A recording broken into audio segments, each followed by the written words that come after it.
why do so many property disputes and scams happen in Uganda? What's the driver of all that? It all starts with the land. The first thing is that the supply of land is limited, and yet the population keeps growing. At some point, the statistics put the population in Uganda is around 6 million. Right now, we are close to 50 million. Now, almost everyone wants a plot.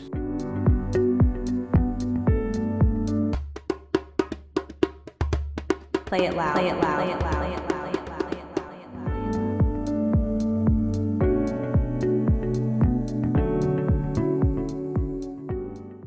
Welcome to Brick by Brick Uganda, a podcast whose focus is to break down the real estate journey. The intent is to help our viewers understand and basically demystify the real estate process. Today, we're happy to host Ivan Matthias Mulumba, a registered land surveyor in Uganda, who's going to educate us on how to buy land safely. Welcome, Matthias. Ivan. Thank you. Actually, I'm a registered valuation surveyor. Or registered valuation. Yeah, you'll tell us more about the intricacies. Yes. So, Ivan, could you please just tell us a little bit about yourself and the journey to you becoming a registered valuation surveyor? Thank you, Jaffa. A valuer. I'm also a chartered surveyor. I've been a registered valuer for the last 9 years. Okay. And the journey has quite long because my father was in the same trade. He was a valuer, and since childhood I've been around property and valuation. Although at some point I didn't know what they were doing. All I knew is that he would aid in land transactions with people making agreements and payments and handling valuation projects. Okay. Yes. So how I came to valuation when at university, when I applied, valuation was the second option. That's what I was given, and the course is called land economics. So when I asked my father that I was given land economics, he was like, "That is what I do." So I did the first degree in land economics. Then followed it up with an MBA, and then currently I'm doing a master's in urban planning, all at Makerere. When it comes to work, I've worked in a number of places. I started at Kampala Capital City Authority. Okay. Then I moved to Uganda Land Board, where I was the chief valuer, and right now I'm the principal at Corandam and Associates. It's a valuation and advisory firm. What a registered valuer or chartered surveyor does is to attach value to assets and to give advice to clients to aid better decision making and to mitigate risks. Okay. The kind of assets the valuer attaches value to include land, property, business. Property is broad because in there are intangible assets like bonds, shares, stocks, and then tangible assets like buildings, furniture, motor vehicles, equipment. There are also businesses, and all these are to aid things like purchase and sale, mergers and acquisitions, secured lending, and so forth. Okay. So tell us, in your experience, why do so many property disputes and scams happen in Uganda? What's the driver of all that? It all starts with the land. The first thing is that the supply of land is limited, and yet the population keeps growing. At some point, the statistics put the population in Uganda is around 6 million.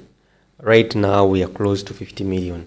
Now, almost everyone wants a plot to either settle, put up a business, or farm or any activity.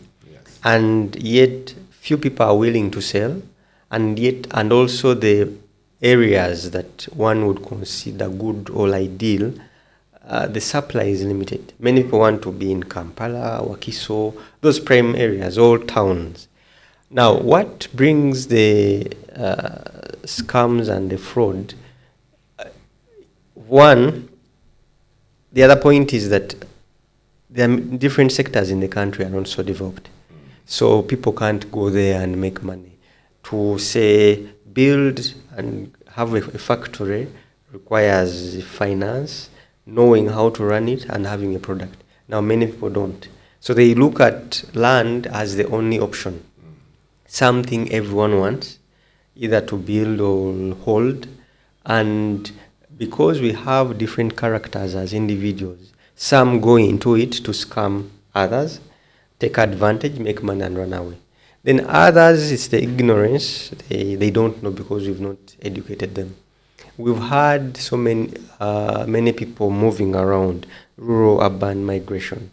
So they move from where they started from to go and look for a place to earn a living. They buy the first place they see without making enough due diligence, research, and eventually they get scammed. Then we have other areas which have been affected by instability over the years. Some in the 80s, some in the 90s. And people moved away. They settled on land that was for other people, some without documentation. Some of those people who settled, the children thought it was their land. They start selling that land. When the person with the documentation comes, sometimes you are told it's not your land. The one who sold, thinking it was theirs, finds out that they sold another person's land. So ignorance, our character as individuals, and then the limited supply, all those contribute to the fraud in the land transactions. Okay, thank you. So how big is this problem? Is it just a minor problem or is it a significant problem, the land fraud and scams? It's big. It's big because we've had incidences of double titling. A number of sectors that are key in the country have been affected. For instance, the banking sector that gives out loans based on collateral. You find that someone goes and makes a title, and for some reason they carry out a search, brings the details because sometimes there is connivance with people in the land office. Eventually they dig deeper and they realize that the land was forged. There is an example I can give of a financial institution, I won't name it. It gave out a loan to someone who had the title, but the land, then the person failed to pay, defaulted, the bank foreclosed and sold it to another person. The person who bought the title from the bank put materials on the plot to start building. Then NFA came in and said, no, this is our land, you can't build here. He had bought from the bank. So there was that issue, the person saying they have to give me back my money to buy and all those. So one would ask, how was it approved to all those plots that have been cut out? You've seen a number of plots that have been cancelled. Either they are to another plot or on public land. So it's widespread in the country. So what very first question should a prospective buyer ask before they buy a piece of land? Let's say, and I want you to think about a lay person who's just starting out working, their first job, they're starting to earn some money, they find a piece of land they may be interested in. What kind of question should they ask? Usually, the land should meet a specific purpose. What is the person trying to use the land for? Is it for commercial use, residential use, industrial, agricultural? So that should be at the back of their minds. What am I using this land for? And when they know, because commercial use, for instance, agricultural use 50 by 100 might be small, but commercial use even 50 by 100 might be big. You can even people building on 8 decimals or less, because then they look at height. So that they have to look at. Then the second one, that use looks at the distance from the city center. How far from the city center do I want to stay? If it's... this is for residential land, right? All. Okay. All, because even we've had industrial complexes on Bombo Road. So some people could be in industrial area, 6th Street, others are on Bombo Road. Then we've seen those on Ginger Road, Mokono and beyond. So how far? How far? Because within the city center, land is more expensive and more prime. Where one would pay 3 billion for an acre, the other side they might get like 10 acres for the same amount. So that distance also matters. Then amenities in the place they're buying. Are there schools? Are there services like shopping centers? Because you've seen that when kids resume school, the traffic problem intensifies. Why? Because most people are commuting. Now, if some of those schools are there, then it will help. Then what do they plan to develop it immediately or develop it after 5 years or 10 years? A person who plans to develop the land after 5 or 10 years might not be worried about the developments. But if you are going to develop now and you go to a neighborhood, you look around and yours is the only house. There are safety issues. So all those have to be put into consideration. How about sorry to interrupt, how about budget considerations? I mean, remember, this is a person starting out. Should they borrow as much as they can to buy, or should they be conservative? They're buying their land. You know, also, there is a misconception that when I buy land, I will sell it and gain. Sometimes you buy and there is no market for the land. Doesn't mean it is worthless, but people willing. All these factors I've talked about, people look at them when they're buying. For instance, a person might look at a land in Luero and I'm like, okay, I can either do farming or put there trees and leave it. But how many are willing to put the money? Some of those have disposable income. So a person might say, let me borrow and buy land. The interest rate, is it commensurate with the rate of increase in the value of the land? Okay. So people shouldn't just borrow that, let me borrow its land. It doesn't just increase like that. No.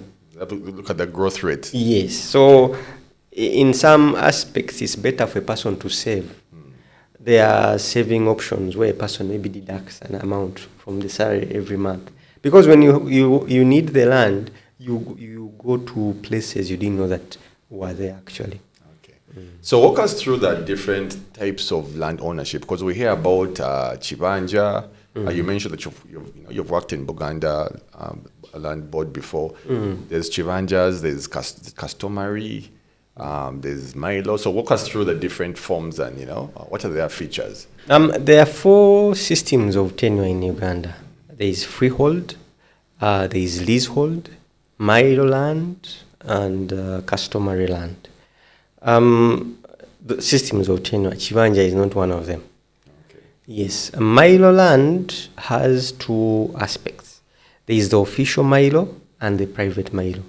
The official Mailo is for the Kabaka of Uganda. It's where many people settled over time after land was taken over by government. So that's why you see many people have Chibanja, and when they want to regularize the tenancy, they go to Buganda Land Board and get leases. Official Mailo is not sold, it is just leased. Then there is private Mailo, which is held by individuals. Even the king in his private capacity can hold private Mailo.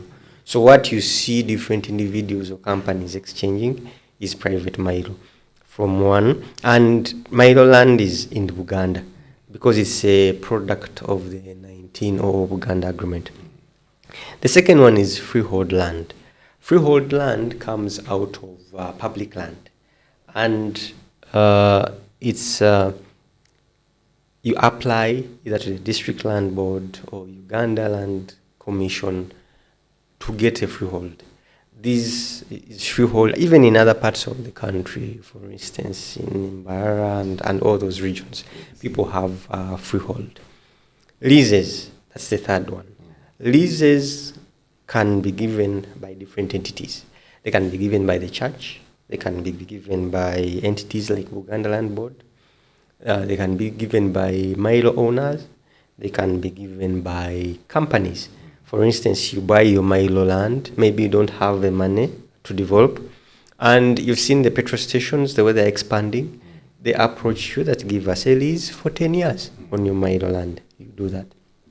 Customary land, that one is communally owned land. It is usually, most times in the northern part of Uganda, it's governed by customs. How do we own our land? That's why you've seen some of these parts of the country, the land issue is so huge, because one person can't just make decisions on land that belongs to a clan. Yes, so it's communal land governed by rules and regulations of that community. Chibanja is not a system of land ownership. Yes. Chibanja is a result of circumstances where someone settles on land without tenure security. Sometimes they have not dealt with the owner of the land, and other times they are not known by the owner. So what it came about to avoid destabilizing the country. Different laws, the Land Act as amended 2010, advises the Chibanja owners to introduce themselves to the owners of the land, pay bushuru. If someone is to sell, if the owner of the land is to sell, the Chibanja owner gets the first priority to buy. If the Mailo owner, Chibanja owner is to sell, the Mailo owner gets the first priority to sell, to buy it. Although it creates that dual ownership on Mailo land that's sometimes confusing and conflicting. Yes. But we always have to find a way of navigating the complexities in land. Yeah, because I could see the complexity. That talks about the whole issue of land ownership, ownership versus rights. The Chibanja holder has certain rights. Am I correct? According to our laws. But then now, as an owner, you've offered them the opportunity to buy. They don't have the resources. You want to sell to someone else. But then now, when you come to buy, then they come out with pangas. So I feel like there's a bit of complexities when it comes to that. You see, many people look at land as identity. For instance, this is our land in terms of where we come from. So if you take away that land, sometimes it's looked at as if you're taking away someone's identity. This is our ancestral grounds. We've grown up from here. So that history. So sometimes the Chibanja owners don't have the money to buy themselves, but they don't want to leave because every neighborhood offers different opportunities. Where they are, they have this network of alliances, acquaintances, and business opportunities. When they move away, they will have to start afresh. The money, for instance, a piece of land somewhere could be worth 50 million, but a person gets the 50 million. Finding a similar location worth 50, sometimes it's hard. Not that the money is not there, but people are not willing to sell. So that's why you see that violence. And then sometimes these Chibanja owners also they run away from somewhere. So they might have it in their minds that we were chased away from somewhere, or circumstances forced us to leave. We've come here for safety. Now we are also being chased away. So that's a bit complex. So what would you advise a person to do if they're interested in land that has Chibanja people? Should they negotiate with the Chibanja people first and then the owner? How should they, or should they just let go, just lose, walk away from that piece of land? How would you advise?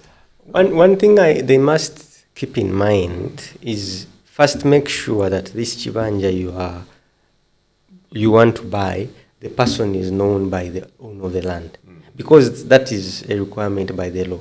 The Chibanja owner has to introduce himself or herself to the owner of the land. And the owners of the land usually maintain a register and charge ushuru. Then also this transaction has to be approved by the owner of the land. Remember when they say that the owner of the land gets first priority when buying the land. Yes. When a Chibanja owner is selling. So some entities like Uganda Land Board, they give consent to transfer.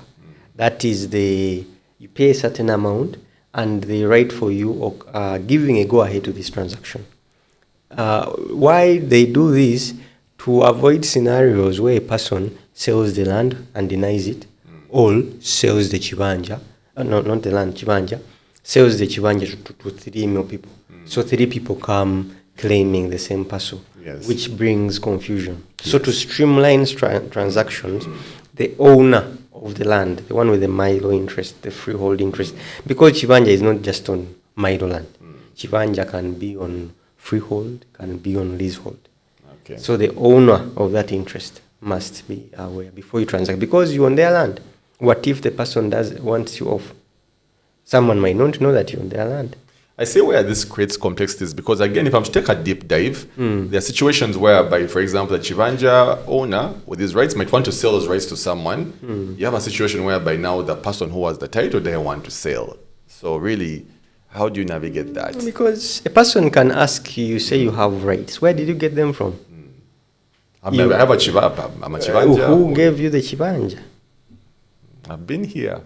You see, that is the thing. There is a case I handled where an organization had employees, and to avoid the commuting, they allowed them to stay on the land as they worked. After some time, the children and even some of those employees claimed Chibanja ownership. Yes. Now, if you're staying far and someone says, stay there, don't bury even the type of buildings. Can you claim Chibanja ownership? But then someone will say, no, we've been here for a while. In what capacity? So we have to understand, that's why they say Chibanja, even a person buying what someone else might term as a Chibanja owner, is it really a Chibanja? What are the circumstances under which that person went there? Okay. So we have to, it's not a matter of, I have a Chibanja, I've been on this land. How did you get there? How did you buy? Was the owner of the land aware? There are people we've seen who use force, take over another person's land, and then they come and they claim to have an interest. Okay. So, anyways, let's talk about the land title verification. So, you want to buy, I guess, let's start with you said Mailo and Freehold land, or even if it's lease land. How does a person go about verifying the ownership of the land? No, first, sometimes you have to know Mailo, Freehold, and Leasehold land. They have plot numbers and block numbers. Verification, all those titles are issued by the Ministry of Lands and Housing, the land registry in Uganda. So the first step is to make a title search. But what we've known about title searches in the country is they have a disclaimer. You've seen it at the bottom where they don't. So you have to go to an extra step. There are documents you get from Land Office still. We have an area schedule. An area schedule, still you apply for it. You write and apply for it. It shows you the history of the plot you want to buy. Where did it come from? For instance, if you have plot 1, which was subdivided to create plot 2 and 3, and you want to buy plot 3, an area schedule will show you that plot 2 and 3 came from plot 1, and plot 1 came from plot 0. Plot 0 was this side, plot 1 was this size, and this was the owner. Plot 2 and 3 were this size, and this was the owner. If plot 3, which you want to buy, was subdivided, then also the area schedule will show you that this was subdivided. Yes. Now, that is verification of the title. But then also ownership. The person selling to you, is that the name on the title? And does the name tally with what you have on the title search? I've moved with copies of titles, different tenures. There is this is a freehold title. A freehold title has a number on top, FRV, freehold register.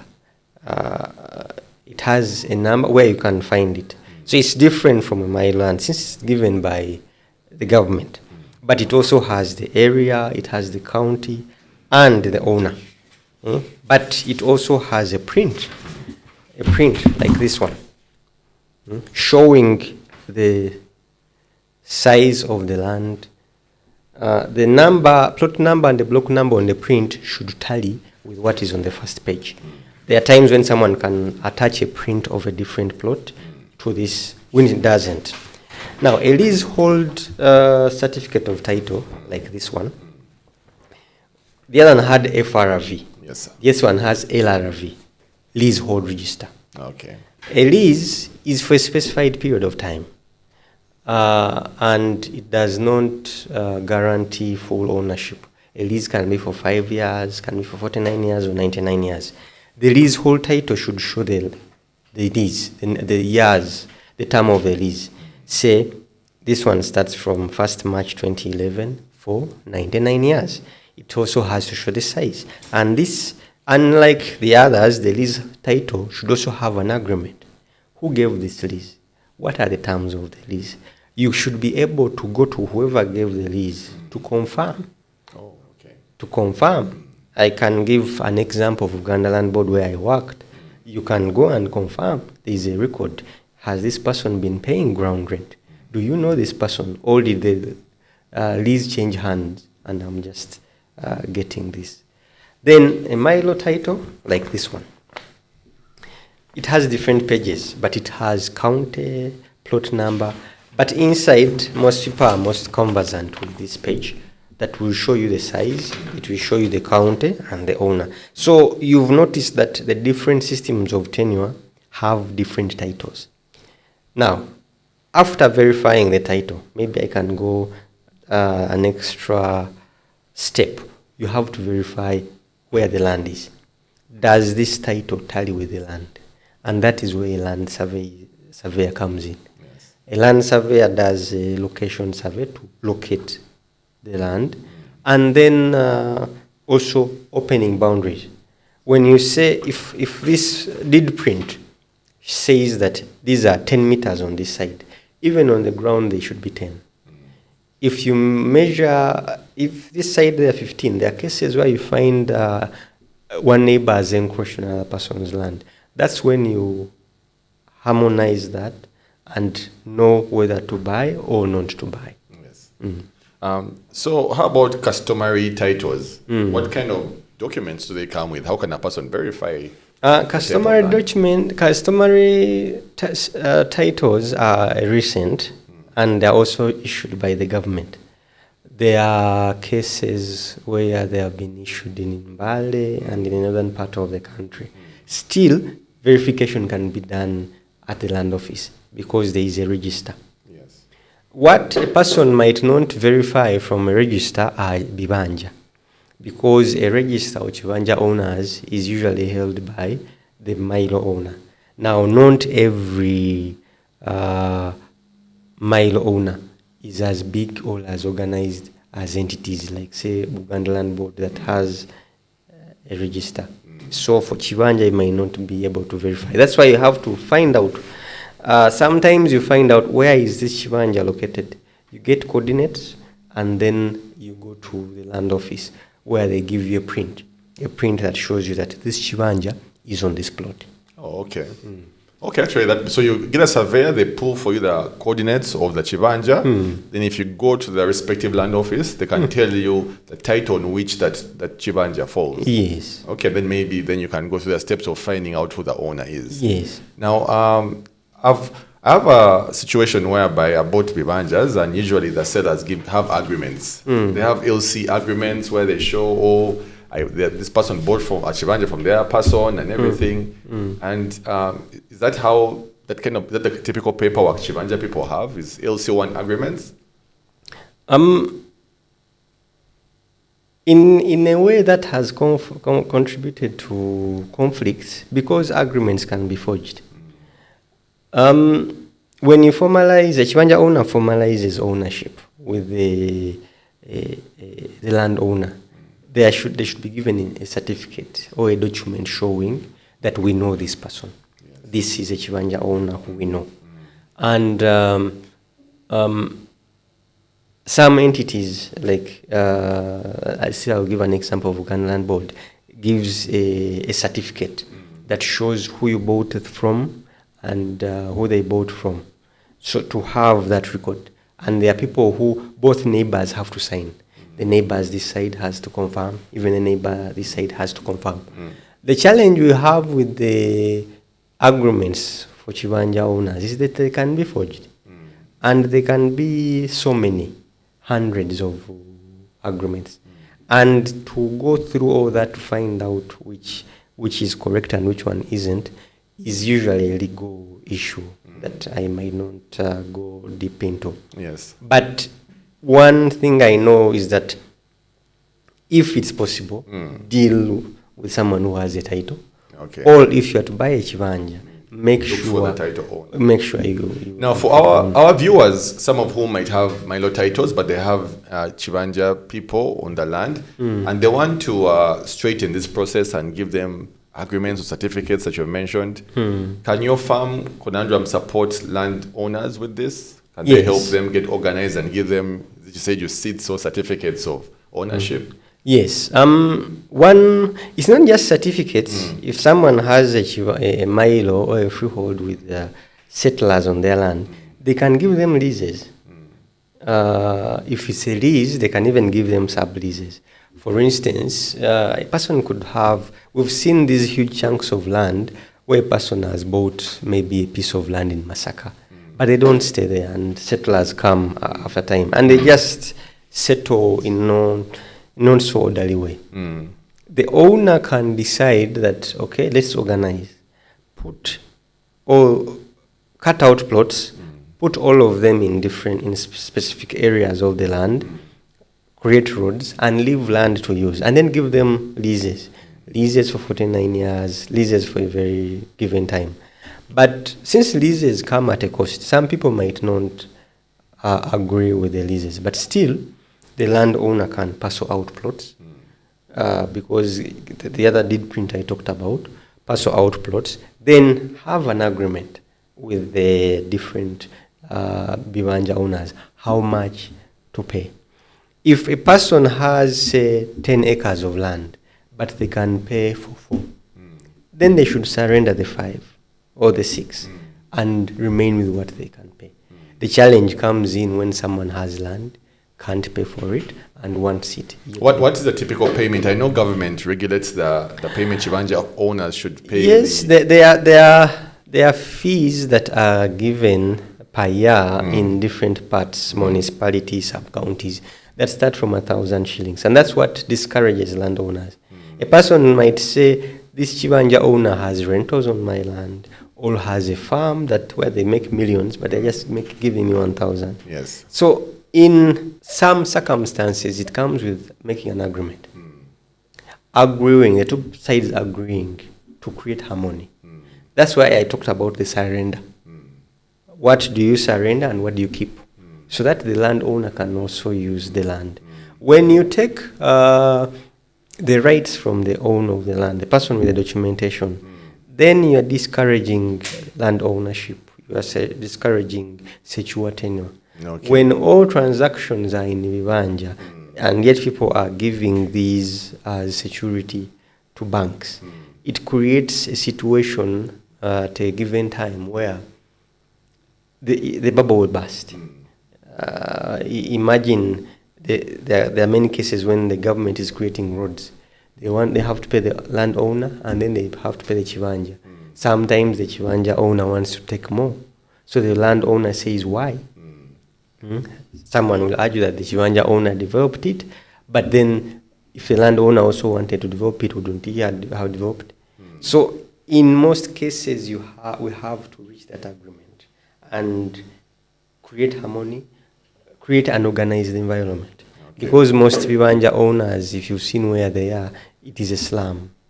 because everyone takes what they can. There is no red network and Yeah, I guess you servicing. help me understand that the conflict and why some of these places are not being developed, the Chivanja places, because there's that conflict between the incentives of the owners and the Chivanja person wanting to pay, according to the law, just very little money. So a typical owner would be like, you know what, let me just leave things in their current state versus developing them. Yeah, the places are not developed of two reasons. One, to have an approved plan of a building, you must take ownership. Now, a Chibanja owner who the land owner knows will have the documentation and will have permission because you get permission from the owner. Yes, you can develop and the type of development they can put. Now, some of the Chibanja owners who don't have that relationship with the landowner will not have it. Second, most people who who have Vivanja took them illegally. So they know they don't have the right to develop it. That's why you see mud houses, iron sheets in city center. There is no road network. And when you tell the city authorities to plan, they will tell that it's private land. We can't just come in and plan. So it is a bit more complex. Okay. That's why securing tenure is so important, both in ownership and then development. So tell me about land. Fine, you've done the verification. You have the title is in the person's name.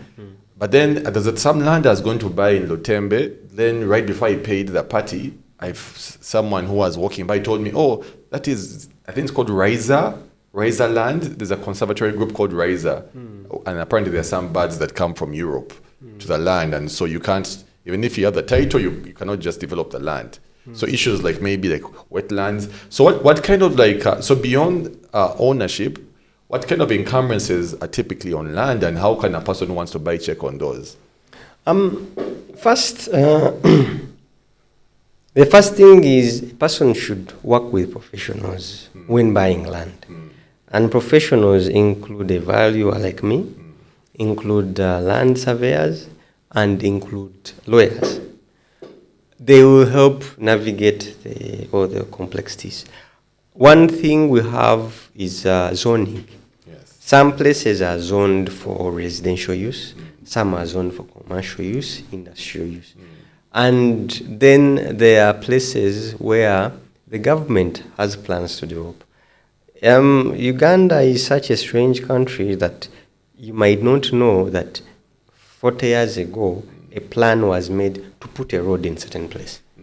The government, even if it changes, they will just dust off those plans and come and maybe improve the size of the road. So you have to dig into those things. Then you've talked of conservationists. These days, tourism and preserving nature because of global warming are being supported by many groups. So a number of places have been designated for certain things. Wetlands, places with wildlife. But the debate, a number of people can reason it out. For instance, if you're preserving a place for birds, are birds more important than me? So it's a two-way thing. Usually in some of those places, yes, birds might be there to help human beings also live in the same places. There are different types of buildings that are permitted because things like masts might not be allowed. You might find that there are no electric wires where a bird might collide with and die, but they might promote solar. So a number of these things go beyond what the scope of one professional to another. So a person has to dig deep into that. Yeah, actually, the person who was selling me that land was a lawyer. So I'm like, and there was no way I could have known had I not, and we could maybe talk about that, the importance of physically walking to a site and asking neighbors, because the only reason why I found out it was a protected site was because I went there walking, asking neighbors, and they told me that, oh, this is a riser site. And indeed, that entire area was beautiful, the lake view, but there was no house there because of that. But it was nowhere in the title. The person selling to me was a lawyer. So honestly, what professional could have helped me in that regard? There are different professionals. The other thing, buying before you go to the land. Things might look too good on paper when on ground they are different. The search might not show an encumbrance. The title might not show an encumbrance. But then you get to the land when it's all full of squatters. So going and doing a physical inspection before you buy is something people should look at. Don't just sit somewhere and buy. If you are not in position to inspect, have your representative go there, verify, have video evidence. It's not a matter of taking word. And then laws change every day, and some easements come along every day. So you have to do a deep verification. Sometimes it involves more than one professional. Okay, so what is the role of LC1s in this? Because sometimes when we buy land, we use lawyers, and then when you go on ground, the LC1 chairman is not happy with you. He's like, oh, you guys buy land from Kampala. This land has no LC signature. So should people be going to LC1s to buy land? What's the role of an LC1 versus a lawyer? It's two-way.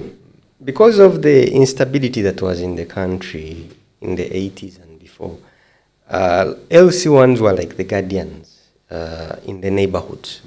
So to ensure safety and to ensure that the wrong characters don't buy into neighborhoods, LCs would be the ones who had the information. This land, many people ran away from the land. So people will say, this land belonged to so-and-so, so there is no way he sold it. And sadly, that became an income-generating venture for many of them. And that's why some of them get angry, is that there is a percentage they want to charge, which you might not give them when you go to a lawyer. The thing I can explain is that in some circumstances, both their signatures are known. It is important to go to them to inquire about the land. Because when you go to the LC person, it's like, you're coming to my neighborhood. It's just due diligence. But a verifiable agreement, if a lawyer makes one, and it's not just a lawyer, even me as a valuer, I can certify an agreement because I'm a professional. It doesn't have to be a lawyer. Yes. Even a land surveyor can certify an agreement. When I was growing up, my father used to help make those agreements because he was a valuer. I'm a valuer, I can do it. The important thing is having all the requirements for that transaction to be valid. Was it witnessed by the right people? Did the buyer sell? Did the seller sign the buyer? But it is important that the LC1 person knows, or if you don't want, is in case of an issue. Where do you run? And maybe the LC1 person would be more in a position to tell you whether it's like I think it's called a Ramsar site, maybe if it's a wetland or if there's any issue with it. I believe the LC1 might be in that place. The challenge is that we've had cases of them conniving with fraudsters and defrauding people. Okay, so what should people do? Should they, beyond the LC1, should people also go to the LC3, the mayor? What? No, because there are different levels of confirming payment. We talked about the process of verifying the title in the land office. Yes. There is also making payments. Are you making it in cash or are you using a bank? All those are to safeguard yourself, because it is not every person you see is honest, and not every person you think is a fraudster is a fraudster. Okay. So then tell us about mortgages, because sometimes a person is selling land, but when you run a search, you find that there's a mortgage on it. So please tell us about that and how to navigate it. When someone borrows money from a bank, they register that mortgage on the title. And when the person has given that as collateral. Why? To avoid scenarios where a person goes to bank A, borrows using the same title, goes to bank B, borrows using the same title, and so forth and so on. Then also selling. A person has mortgaged the land, then they want to sell. of course, they haven't completed the loan. Under normal circumstances, the loan has to first be paid, the mortgage released, and then the land sold. So it's to avoid fraud in financial institutions and then unsuspecting buyers. Yes. Okay, now, again, from my practical experience, I've seen sometimes buyers will pay for land without seeing the physical title first. And then after they are paid, that's when you find out maybe the title is with a money lender, or the person gives you stories, they can't find the title. So would you advise, based on your experience, people to first view the physical title and first confirm it before payment? The person can do all the necessary research we've talked about. But before you complete payment, the title has to be there, and upon completion, sign transfer forms. Don't buy land without getting that assurance. Without seeing the physical title. Because once people just search, if the search is okay, then they pay without having seen. Because you don't know the reason the person is selling. Not everyone sells to just have land. Some have issues, some are just running away from something. Okay, so tell us about double titling, that whole problem of double titling. What is that all about, and how can a person mitigate that risk of whereby a piece of land has two titles? We've heard of those cases where there are two titles on the same land. Most of them it's fraud that can start with the person who surveyed the land and the parties in the land office. Other times it could be an error, but we've seen fraud where two titles are on the same land. There are cases where a land title gets lost, or a person claims a title got lost, applies for a special certificate, gets a second title, transfers it. When the original one is still there. Now, the original one is sold to someone else. This other one is also sold to someone else.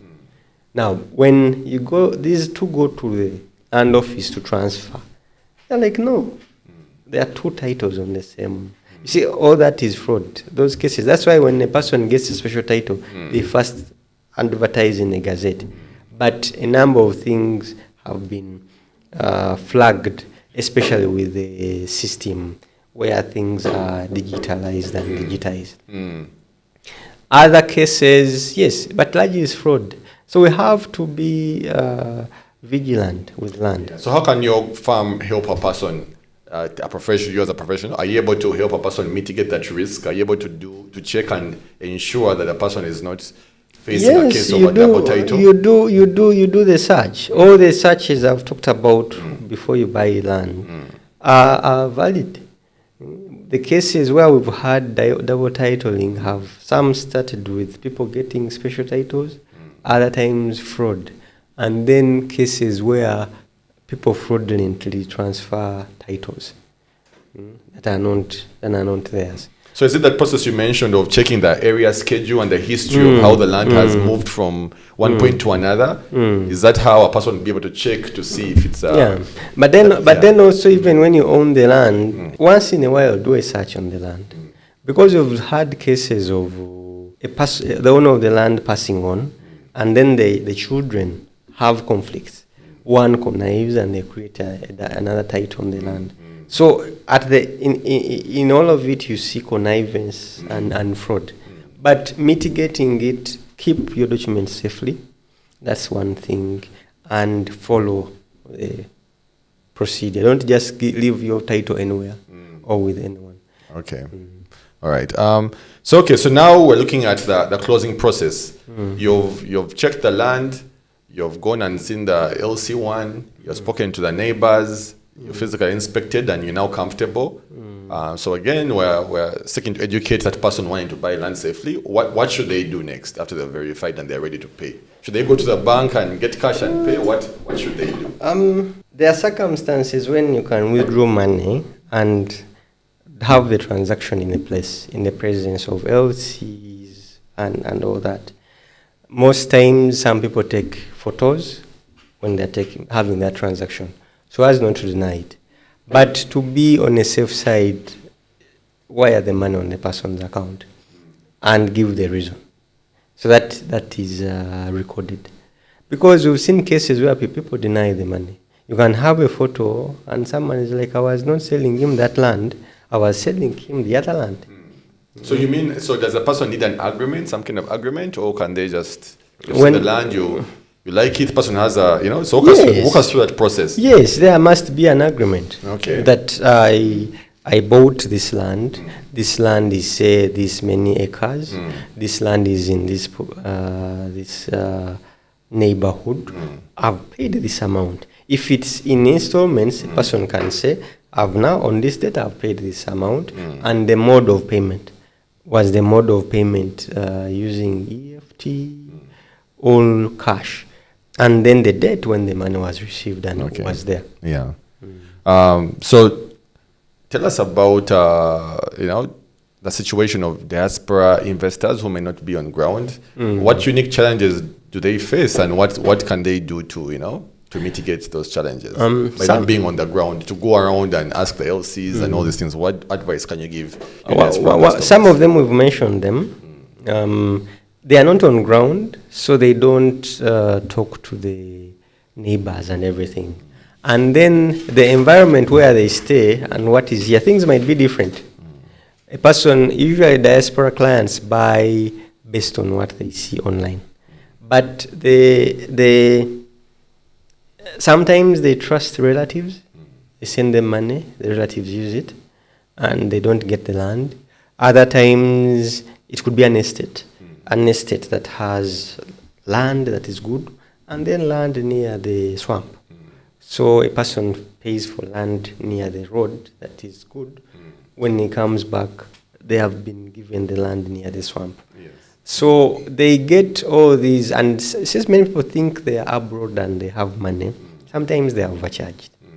And I don't know, should I also go through the mitigation? Yes, definitely, yeah. They should deal with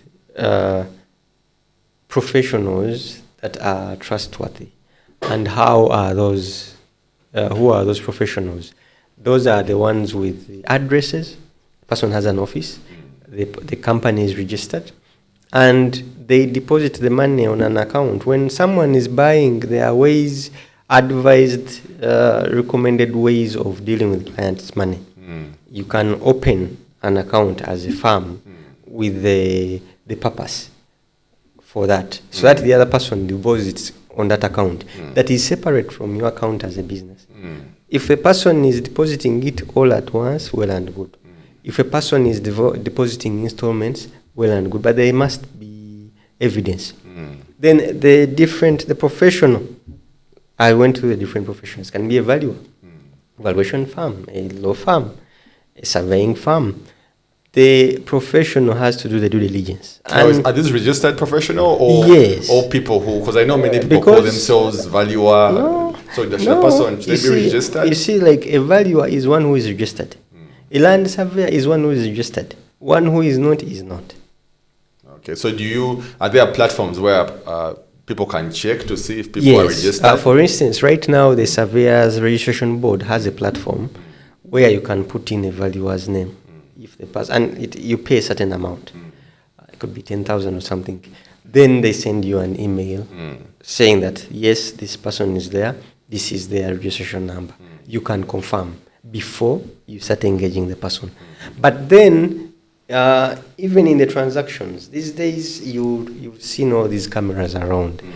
There are cameras that can be put on the land. You get a video or live streaming so that a person can see the land. There are drones that can take an aerial view of the land to help the other person see what's on the ground. Okay. So for me, personally, what I usually like to do versus going through professionals, usually I like to pay the owner directly. But then I guess what you're saying, the value of sometimes paying a professional is the professional maybe will help you check if everything is fine before they pay the final person. No, the owner directly. How do you know that's the owner? That's one thing. Then second, do you know the value of the land?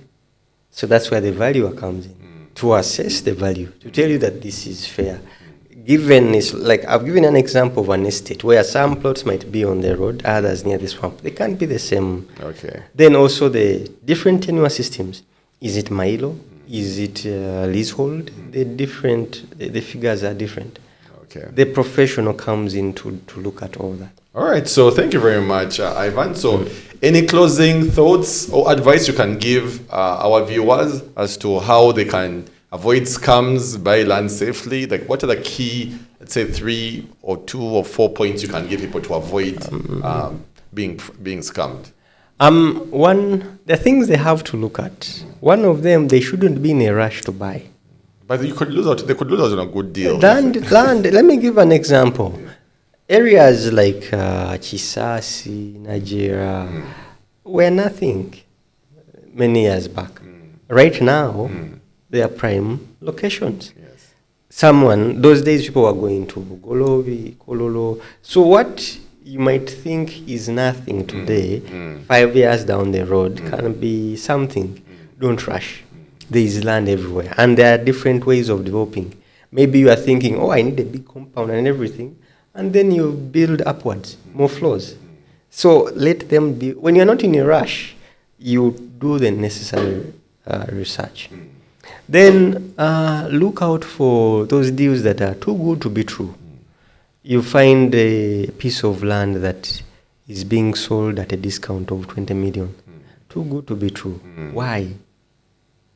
Why? And we've seen cases where people are compensated. The government is going to put their road, but then they sell at a discount. Yes. So all these things. And also the documentation. Know what you want to buy. The title, the documentation. Use the different channels. Don't fear using professionals. People say professionals are expensive, but are they as expensive as the cost of fraud or the loss? Yes. Yes. So let people not be in a hurry to buy. Let them do their due diligence, and let them also know what they want. The country is big, and there's a lot you can do there. Okay. Well, wow, what an insightful conversation. Thank you very much, Ivan, Matthias, Mulumba. So how can people find you, if they want advice on valuation, if they need help purchasing land safely, how can you be reached? Our offices are on Tafno Drive, Kibwa House, first floor. It's opposite Uganda Chamber of Commerce. Yes. My email is mulumba@corandum&associates.com. They can get me through there. I can also give them my contact. Okay, yeah, go ahead, please. Yeah. The one of Airtel is 0755 762840. Yes. And the one on MTN is 776 71 7964. So a person we have a website and we are online. If a person looks me up, LinkedIn and different social platforms, they can get in touch. All right, thank you very much. And viewers, I'll be sure to write that contact information in the comment section as well. So thank you very much, Ivan. And thank you very much, viewers, for tuning into this episode of Brick by Brick with the focus on how to buy land safely. Please be sure to subscribe to our channel, and please share out this wealth of knowledge so that your neighbor, your sister, your aunt, your grandmother doesn't go through the heartache of losing their hard-earned money by buying land that's fraudulent. Thank you very much, and till next episode.